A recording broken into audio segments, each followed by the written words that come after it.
Good afternoon. Good afternoon, Minister. Okay?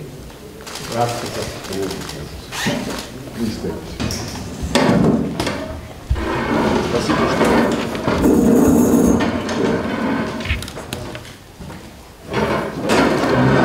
приглашение приехать на это заседание и за возможность провести с вами двустороннее контакт. Прежде всего, еще раз хочу подтвердить самые искренние соболезнования в связи с гибелью президента России и нового министра иностранных дел Амира Болкиана. در واقع اول تشکر میکنم از اینکه تشریف آوردید و دعوت این جانب رو پذیرفتین برای حضور در این نشست و این تماس دو جانبه. باید شروع کنم از تسلیت این جانب به خاطر شهادت جناب آقای رئیس جمهور محترم ایران و دوست این جانب وزیر امور محترم ایران دکتر امیر عبداللهیان. Мы всегда будем помнить их не только как великих сыновей Исламской Республики Иран, но и как верных людей России, вместе с которыми мы и сделали немало, и приняли немало перспективных планов по развитию сотрудничества в интересах наших народов. ما همیشه این دو شخصیت رو برجسته رو به خاطر خواهیم داشت عنوان نه تنها دوست مطمئن کشور روسیه بلکه به عنوان شخصیت‌هایی که ما چشم‌اندازهای وسیع رو گذاشتیم برای آینده و برنامه‌های آینده دو کشور. Мы отметили заявление иранских друзей о преемственности наших отношений, о неизменности настроя на развитие взаимовыгодного сотрудничества в всех областях и подтверждаем, что такая позиция встречает полную поддержку и взаимность с нашей стороны. ما تأکید کردیم که و توجه کردیم به اظهارات طرف ایرانی در مورد تداوم و تغییرناپذیری تمایل کشور ایران جهت تعمیق روابط و ادامه همکاری‌ها در تمامی حوزه‌ها و از طرف خود تأکید می‌کنیم که ما هم چنین آمادگی رو داریم.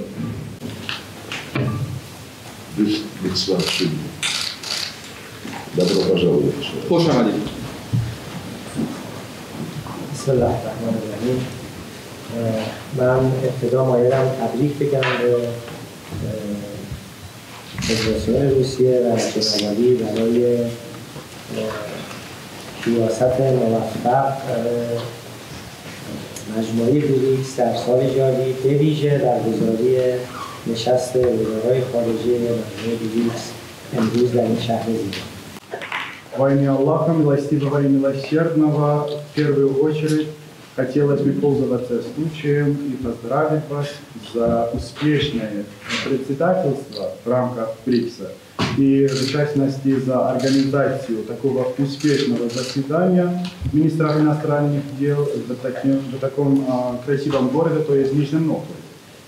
همینطور باید سپاسگزاری کنم از پیام‌ها و مواضع و اقدامات تسلی‌بخش و همراهی دولت فدراسیون روسیه، شخص رئیس جمهور محترم روسیه جناب آقای پوتین، جناب عالی و دیگر مقامات و همینطور حضور رئیس دومای روسیه در تهران برای تسلیت به دولت و ملت ایران. И еще хотелось бы пользоваться случаем и выразить признательность и благодарность за ваши позиции и ваши действия и ваши слова и сообщения соболезнования по поводу мученической гибели наших правительства и за то, что лично ваш президент выразил свои позиции и слова соболезнования. И еще за то, что глава Госдумы прибыл в Тегеран с сообщением соболезнования. Искренне благодарю вас. مواضع و اقدامات دولت همسایه روسیه در قبال این حادثه و مصیبتی که برای دولت و ملت ایران اتفاق افتاد نشون داد که تا چه حد مناسبات ایران و روسیه ریشه‌دار، پایدار و همه جانبه است. позиции, действия и слова, и вообще позиция Российской Федерации в трагедии, случавшей недавно, показал то, что корни нашего совместного сотрудничества уходят в историю. روابط ایران و روسیه برآمده از یک عقلانیت راهبردی رهبران دو کشور است. Мне кажется, взаимоотношения и сотрудничество между Ираном и Российской Федерацией – это общий подход наших умных начальств.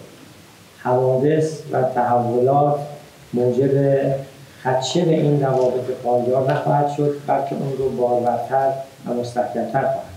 Мне кажется, события и изменения никогда не могут вынести никакого изменения в наше сотрудничество, а еще станет их более плодотворным и успешным.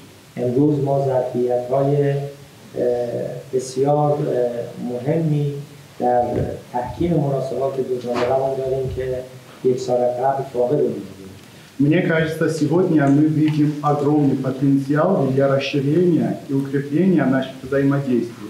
Но такие потенциалы, мне кажется, в прошлом году, например, не были видны.